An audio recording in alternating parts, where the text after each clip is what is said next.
Hey everybody, it's me, Mike Celestino from laughingplace.com, and I had an amazing experience last week that I'd love to tell you about.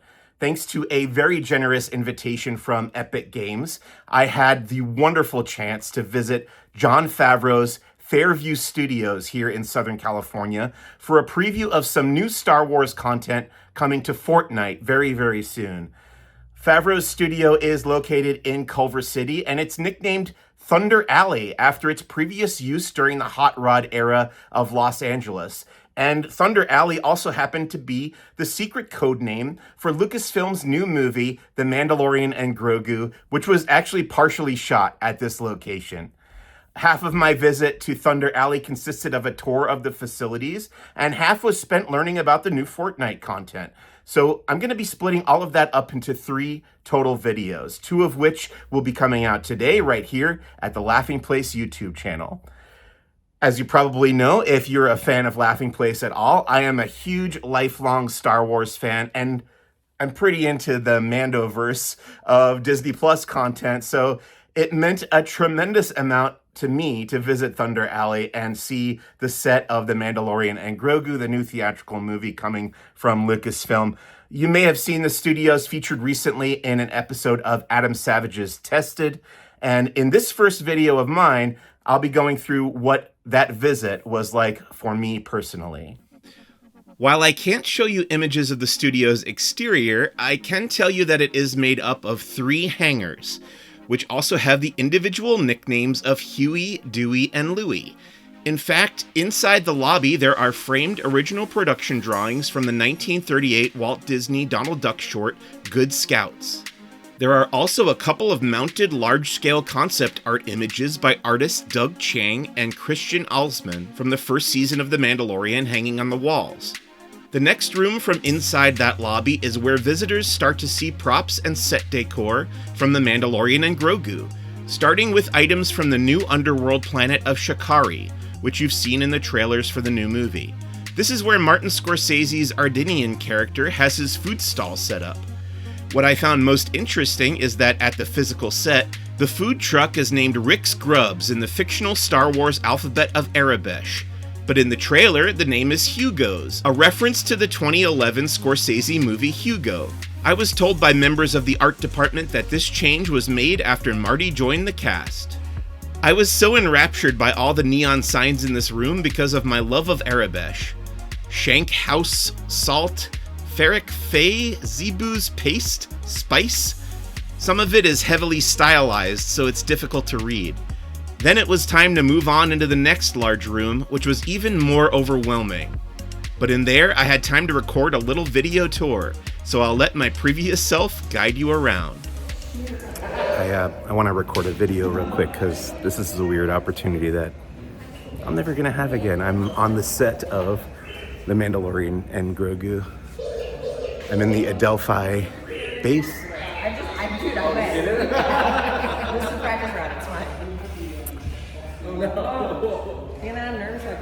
We have some special guests here too. Hi, Din Djarin and Old Grogu. Good to see you guys. And then the BD droids from Disney Parks and The Mandalorian and Grogu are here with me too. Hi guys. And look at all the amazing design.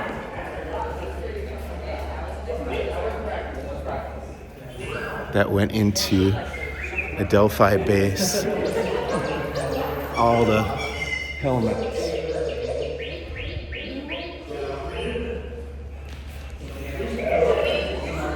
Imperial probe droid head, mouse droid. This is the top of a TIE fighter canopy. We've got lots of themed drinks.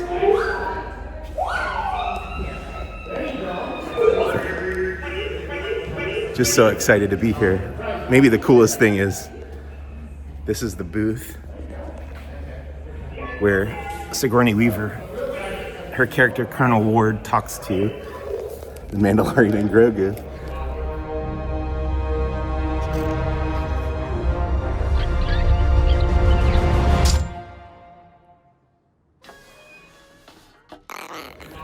They're sitting over there. And I'm sitting where Sigourney Weaver sat to shoot that scene. How cool is that? Pretty amazing. So yeah, this was the actual set of the New Republic's Adelfi base from the Mandalorian Disney Plus series and the Mandalorian and Grogu movie. It's going to be pretty surreal when I see it on the big screen and think back to actually visiting there. There are so many amazing details, including framed patches and medals, and the 2 in-universe games created for the movie. I can go in and hit it, and now... Which is what you did. I did try to. Yeah. But I gotta be aggressive. And of course, getting to hang out in that space with the Mandalorian and Grogu themselves, not to mention the BDX droids, was remarkable in and of itself.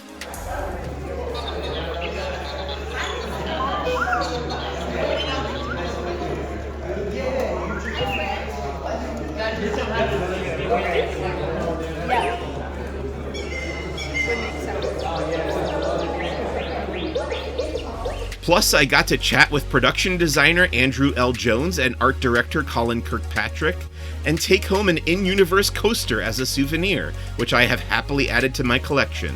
That says the Adelphi base in Arabesh, by the way. After that, we were taken to the lobby of the next hangar, which contains more concept art, the structure of Ahsoka Tano's live-action headdress, and smaller props from the Mandoverse Disney Plus series and the new movie, including a fusion cutter, the New Republic Most Wanted cards, various in-universe currencies, Beskar ingots, and Cara Dune's badge. Another case contained Din Djarin's Amban pulse rifle and other assorted weapons and props, and in the corner stood a golden bust of Greef Karga, in tribute to the late actor Carl Weathers. We also spotted Grogu's chainmail and more items in a third case. You've probably already seen people freaking out about this Baby Rhoda the Hutt maquette, hand-painted by Jon Favreau himself, and these are actual stop-motion puppets created by Phil Tippett's studio for the new film. There's a rack of weapons, the armorer's cabinet from the show, plus the Darksaber and even more weapons in additional cases. There's also Din Djarin's Mandalorian helmet and maquettes for characters like the Amani bounty hunter we've seen briefly in the trailer. And now it was time to move on into the next big room, which may have actually been the most overwhelming of them all. I'll let my previous self take over once again.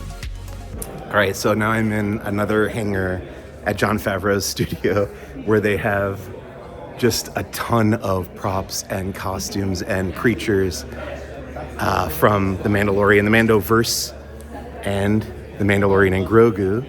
So there's just so much to point out. This is the AT-RT from the movie, The Mandalorian and Grogu. Hey, look, there's Max Rebo from the Book of Boba Fett. This is the big dragon snake thing that Mando fights in the new movie. There's the Mandalorian's N1 Naboo starfighter. There's a bunch of costumes over here. This is the Anzellan ship from The Mandalorian and Grogu. There's Grogu himself with his little chest plate armor. And we've got some droids over here. There's IG-12 after he gets the upgrade, I believe. And that's a battle droid, I think, from The Mandalorian Season 3. R5-D4 is right here.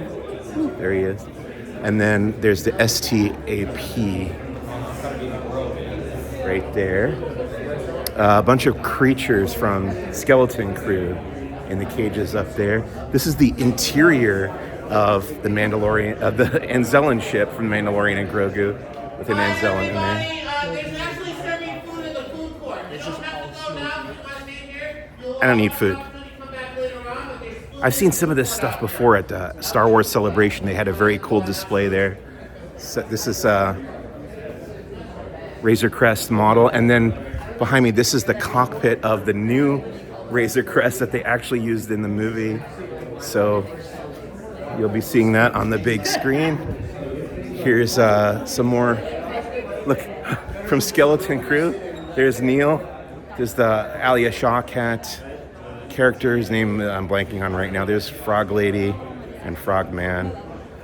This guy was in Mandalorian Season 3, I believe, at the beginning. And then this is Rhoda the Hutt, right there. lighting model for Road to the HUD. He's going to be CGI in the film. There he is. And then this is a Dark Trooper model. Those guys, I think, are CGI as well, but they've got at least the lighting model for him. And this is the little mouse droid that Grogu blows up in the new film. There's an R1 series droid. You don't see those terribly often, but it's very cool. I love just the little details. There's a BD, that's probably the BD droid from Polimato's shop back there. And then you've got the chef droid from Jabba's palace in the Book of Boba Fett. Gosh, there's just so much to look at. I'll never get through. Look at all these just like Ithorian heads back there. Just an amazing array. One of the coolest things, though, as you guys know, Jon Favreau is making Oswald the Lucky Rabbit series for Disney Plus, and there's a little hidden Oswald right there among all the artifacts on the shelf behind me. So.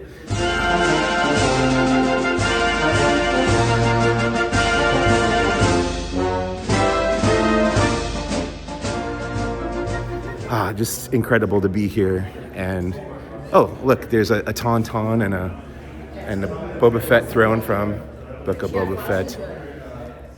Too much to look at. I gotta absorb some of it. Oh, this is another one of my favorites. The Gondolier droid from the first season finale of The Mandalorian and Grogu. I have him in droid form from Galaxy's Edge, and it's just amazing to see him in person. So, pretty cool.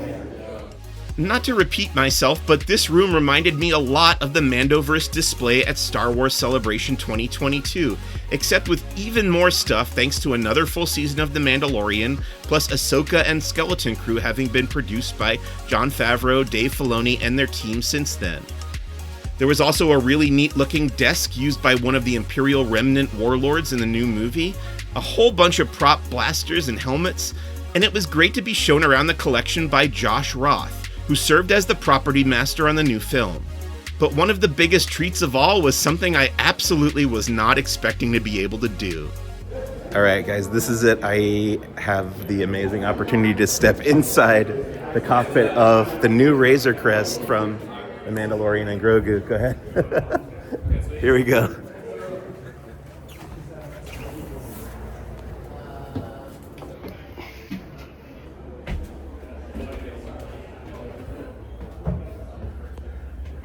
This is the cockpit used in the film for the interior cockpit shots of the Razor Crest in The Mandalorian. Oops, that's not good.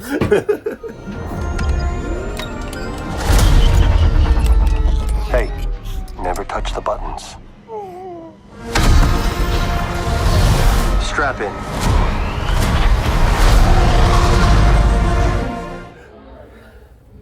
Look at that. All the controls and switches there. How amazing is that? Like I said, just an incredible opportunity that I will never forget, so thank you so much to Epic Games for the invitation. After hanging out with those adorable BDX droids and The Mandalorian and Grogu once more, it was time to step into the world of Fortnite and its continued partnership with Star Wars and Lucasfilm, which I'll be talking all about in my next video. Check that out right here at the Laughing Place YouTube channel.